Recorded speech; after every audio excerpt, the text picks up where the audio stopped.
नमः शिवाय। शिव महापुराण परिचय। शिव महापुराण महत्व। शिव महापुराण धर्म, अर्थ, काम और मोक्ष रूपी चारों पुरुषार्थों को देने वाला है। शिव महापुराण का प्रवचन स्वयं भगवान शिव ने ही किया है। महर्षि वेदव्यास ने सनत कुमार मुनि के कहने पर इस पुराण को लिखा है। मूल शिव महापुराण की श्लोक संख्या 1,00,000 है, परंतु व्यास जी ने इसे 24,000 श्लोकों में संक्षिप्त कर दिया है। पुराणों की क्रम संख्या के अनुसार शिव महापुराण का स्थान चौथा है। यह पुराण समस्त पुराणों के माथे का तिलक माना गया है।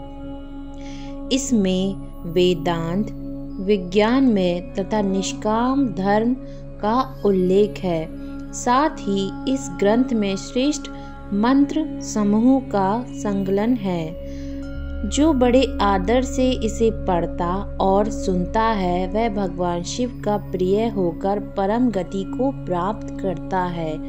शिव का अर्थ है कल्याण। शिव के महात्म्य से ओतप्रोत यह पुराण शिव महापुराण के नाम से प्रसिद्ध है। भगवान शिव पापों का नाश करने वाले देव हैं तथा बड़े सरल स्वभाव के हैं। इनका नाम भोला भी है। अपने नाम के अनुसार ही बड़े भोले भाले एवं शीघ्र प्रसन्न होकर भक्तों को मनवांछित फल देने वाले हैं। 18 पुराणों में कहीं शिव महापुराण तो कहीं वायु पुराण का वर्णन आता है। शिव पुराण का संबंध शैव मत से है। इस पुराण में प्रमुख रूप से शिव भक्ति और शिव महिमा का प्रचार प्रसार किया गया है। प्रायः सभी पुराणों में शिव को त्याग, तपस्या तथा करुणा की मूर्ति बताया गया है। कहा गया है कि शिव सहज ही प्रसन्न हो जाने वाले एवं मनवांछित फल देने वाले हैं, किंतु शिव पुराण में शिव के जीवन चरित्र पर प्रकाश डालते हुए उनके रहन सहन, विवाह और उनके पुत्रों की उत्पत्ति के विषय में विशेष रूप से बताया गया है। भगवान शिव सदैव लोकोपकारी और हितकारी हैं। त्रिदेवों में इन्हें संहार का देवता भी माना गया है। अन्य देवताओं की पूजा अर्चना की तुलना में शिव उपासना को अत्यंत सरल माना जाता है। अन्य देवताओं की भांति सुगंधित पुष्पमाला और मीठे पकवानों की आवश्यकता नहीं पड़ती।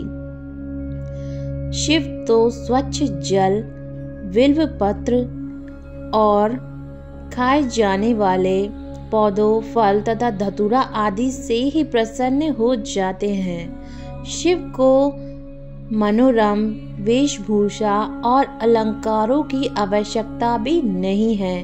वे तो ओघड़ बाबा है, जटाजूटधारी हैं। गले में लिपटे नाग और रुद्राक्ष की मालाएं शरीर पर बाघंबर चिता की भस्म लगाए एवं हाथ में त्रिशूल पकड़े हुए वे सारे विश्व को अपने तथा डमरू की कर्णभेदी ध्वनि से नचाते रहते हैं। इसलिए उन्हें नटराज की संज्ञा भी दी गई है।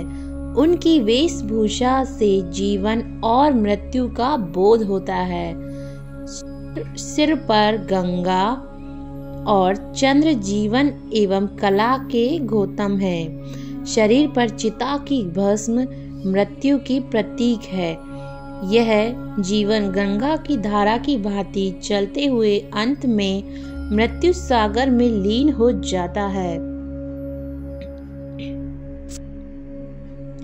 भगवान शिव को नीलकंठ भी कहते हैं, क्योंकि समुद्र मंथन के समय जब देवगण एवं असुरगण अद्भुत और बहुमूल्य रत्नों को हस्तगत करने के लिए आ रहे थे, तब कालकूट विष के बाहर निकलने से सभी पीछे हट गए।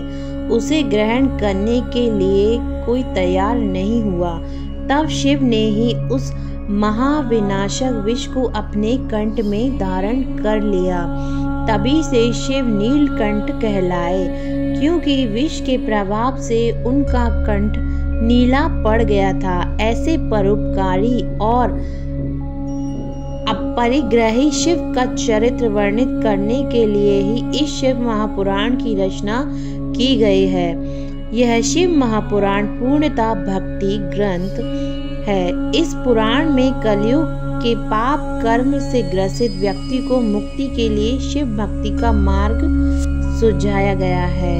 ओम नमः शिवाय। धन्यवाद दोस्तों, ये थी शिव महापुराण का परिचय और शिव महापुराण का महत्व।